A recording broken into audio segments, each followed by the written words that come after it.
Welcome to Cheater Confessions. Let's get started with today's story. Betty waited until after dinner to spring it on me. We were sitting at the kitchen table, the one we bought when we first moved into the townhouse. She had a manila envelope in front of her, sealed and perfectly centered between us. "I'm filing for divorce," she said. No hesitation, no soft let-in. I didn't speak. I watched her fingertips rest on the envelope like she was guarding it. She pushed it toward me. "Here are my terms. I get the house, the Lexus, 70% of our savings, and 3 years of spousal support." She looked me right in the eyes when she said it, like she was waiting for me to flinch. I didn't. She leaned back in her chair. "You know this is fair. Let's not make it ugly." "Fair?" I said. My voice was calm, even. "Yes, fair." She gave a tight smile. "You can't afford a lawyer to fight me, Mason. My attorney will bury you in court. You'll lose more than you keep. If you're smart, you'll just sign and move on." The words were sharp, but her tone was casual, like she was telling me to return a shirt that didn't fit. I opened the envelope but didn't bother reading more than the first line. I'd already heard everything I needed. "You've already hired a lawyer," I said. "Philip Arden," she replied, almost proudly. "He's the best in the city for this kind of thing, and he's expensive, which is why you can't win." I let a few seconds pass. My hands were flat on the table. Then I gave her exactly what she wanted. "You're right." Her smile grew. "Good. I'm glad you're being reasonable. Philip will serve you the official papers this week. You'll have 10 days to respond. Don't make this harder than it needs to be." She stood and left the room without looking back. I sat there with the envelope in front of me, the faint sound of her heels on the stairs fading away. She thought the fight was over before it started. She was wrong. For months, Betty had been drifting further away. Most nights, she was out, catching up with friends, team-building dinners, wellness retreats. I'd stopped counting the times I ate alone at the kitchen table while her side of the bed stayed cold until after midnight. One evening, she was halfway out the door, dressed sharp and scrolling through her phone on her way to meet friends. I asked if we could talk for a second, told her it felt like we barely saw each other anymore. She let out a short laugh, the kind that cuts more than it comforts. "Can I go out with my friends now? Or is that not allowed?" The way she said it made me feel like I'd just accused her of a crime, but I still tried to bridge the gap. I made her favorite dinners and waited up, only to eat alone when she texted that she wouldn't be home until late. I suggested we take a weekend trip, just the two of us. She said work was too busy. Once, I even brought up couples counseling. She didn't just say no, she laughed and told me, "I don't need a therapist to tell me you're paranoid." After a while, I learned to keep my questions to myself, but I kept the unease. By the time she finally told me she wanted a divorce, part of me wasn't even surprised. The next 3 days were quiet. Betty moved into the master bedroom, and I stayed in the guest room. We barely spoke. I kept my head down, but I wasn't doing anything. I pulled my tools out of the garage and locked them in the storage closet in the basement, changed the passwords on my bank accounts, printed out every statement from the last 2 years. By the fourth night, I knew I couldn't win this alone. That's when I thought of Raina Quinn, my sister. We hadn't spoken in 6 years. The silence between us started after our mother died. We fought about her condo, whether to sell it or keep it in the family. She wanted to sell. I didn't. Words were said that you can't take back. After that, we stopped showing up at the same events. We didn't call. We didn't text. And now here I was, thinking about dialing her number. Raina isn't just my sister. She's a forensic accountant, one of the best. Corporate cases, fraud investigations, asset tracing. She can find money in places most people don't even think to look. Betty knew about her, but she also knew about our feud. I'm sure she figured Raina was a dead end for me. I found her number. My hand hovered over the call button for a long time before I pressed it. She answered on the second ring. "Mason?" "Yeah," I said. "It's me." A pause. This must be bad. It is. I told her everything. Betty's demands, the house, the savings, her lawyer, the line about me not being able to afford to fight. I kept my voice even, but every word felt heavier than the last. Raina didn't interrupt. When I was done, she said, "Do exactly what I tell you. Don't talk to Betty. Don't talk to her lawyer. Don't sign a thing." "I don't have—" "You don't need money for me," she cut in. "I'll handle this. I'm bringing someone with me. You'll meet him at court." Then she hung up. I set the phone down and exhaled. For the first time in days, I felt like I had something Betty didn't know about. The courthouse lobby smelled like wet concrete. I was wearing my only suit, 2 years old, clean but tired. I wanted to look put together, not combative. Betty was already in the courtroom, seated at the plaintiff's table beside a tall man in a dark gray suit. Philip Arden. He had the posture of someone who'd never been told no twice in the same day. Betty's hair was perfectly styled. She saw me come in and gave a faint, pitying smile. Philip stood and walked over. "Mason," he said, his tone soft but smug, "if you've had time to review our offer, we can wrap this up today without dragging anyone through a long process." "I'm waiting for my counsel," I said. He smirked. "Your counsel?" "Right." He glanced at his watch like this was all a minor inconvenience. "Let's not waste the court's time." The bailiff called the room to order, and the judge entered. She was flipping through the docket when the back doors opened with a low, deliberate creak. Raina walked in. Not alone. The man beside her was in his late 40s, sharp suit, leather briefcase. He moved like the space belonged to him. They came straight to my table. Raina sat down next to me without a word, then looked toward the bench. "Your Honor, Raina Quinn, forensic accountant. With me is Jonathan Klein, representing the defendant." The judge's eyes flicked to Jonathan, recognition in her expression. "Proceed." Jonathan rose. "We move to immediately freeze all joint accounts, preserve all electronic records, and reject the petitioner's proposed settlement as predatory and unsupported by financial evidence." Betty's head turned slowly toward me. The judge granted the freezes and preservation orders. Jonathan sat down, opened his briefcase, and slid a folder toward me.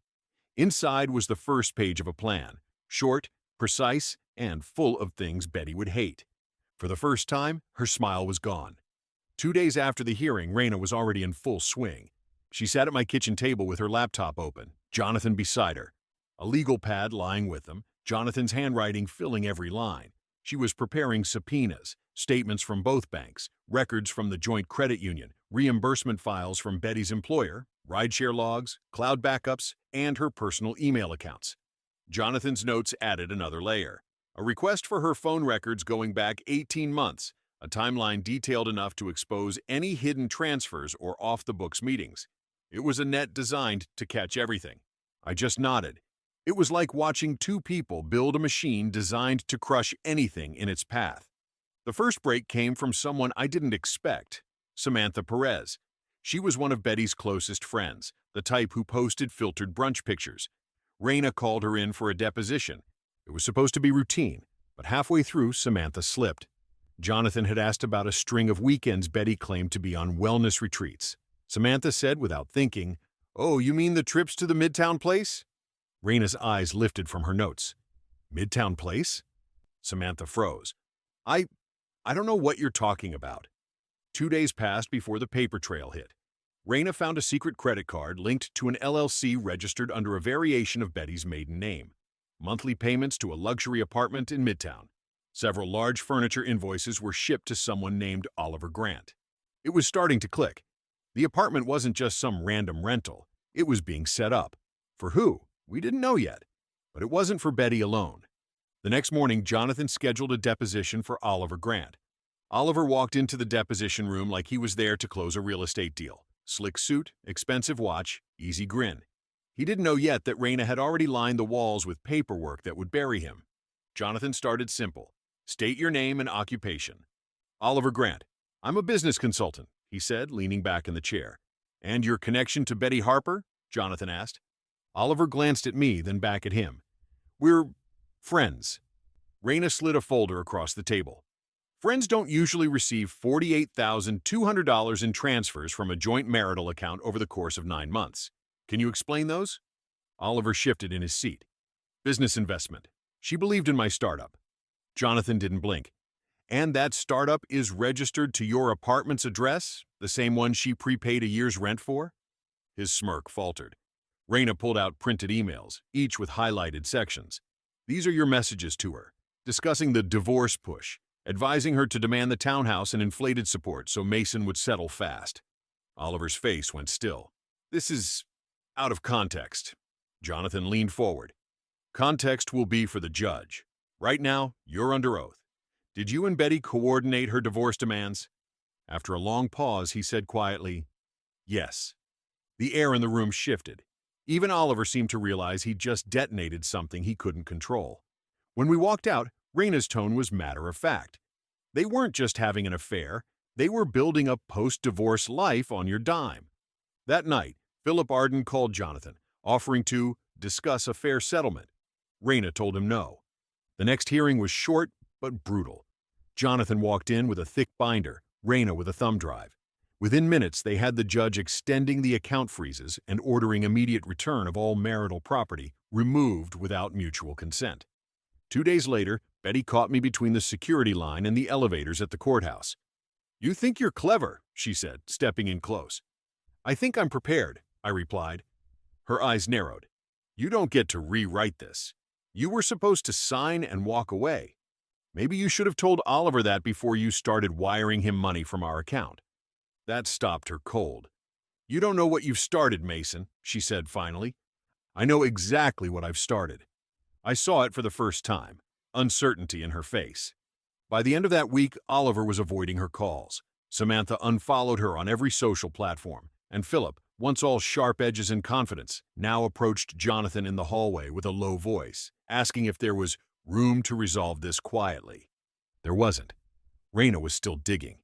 By the time we reached the final hearing, the case file was a weapon.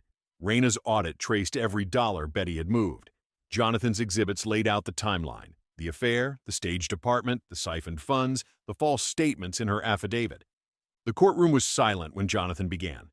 "Your Honor, this is not a divorce over irreconcilable differences. This is a calculated attempt to strip my client of his home, his savings, and his livelihood through fraud and perjury." Betty kept her eyes forward, hands clasped tight. Philip's rebuttal was short. He didn't have much left to stand on. He asked for a reasonable distribution, but it sounded hollow in the shadow of what had just been presented. The judge's ruling was clear and deliberate. The townhouse was awarded to me outright. Betty's claim for spousal support was denied with prejudice. Savings were split cleanly after deducting the $48,000 she had transferred to Oliver, which was ordered returned to me. When the judge finished, Betty's jaw was tight, but her expression was blank. No outburst, no tears, just a woman who had run out of road. She didn't look at me. Walking out of the courthouse, I didn't feel triumphant. I felt finished. 2 weeks after the ruling, Raina sent me a text. "Workshop tonight?" I drove across town to our mother's old condo building. It wasn't a condo anymore. The new owners had turned the ground floor into a community center. Raina and I leased one of the back rooms, planning to use it on weekends. When I walked in, she was already unpacking hand planes and clamps from the tool chest I'd kept in the garage all these years. "You kept them in good shape," she said, running her hand over the polished wood handles. "I knew I'd want them back," I said. We didn't talk about Betty right away. We set up the benches, sorted clamps, and laid out a few projects. In a month, the first free woodworking class for local teens would start here.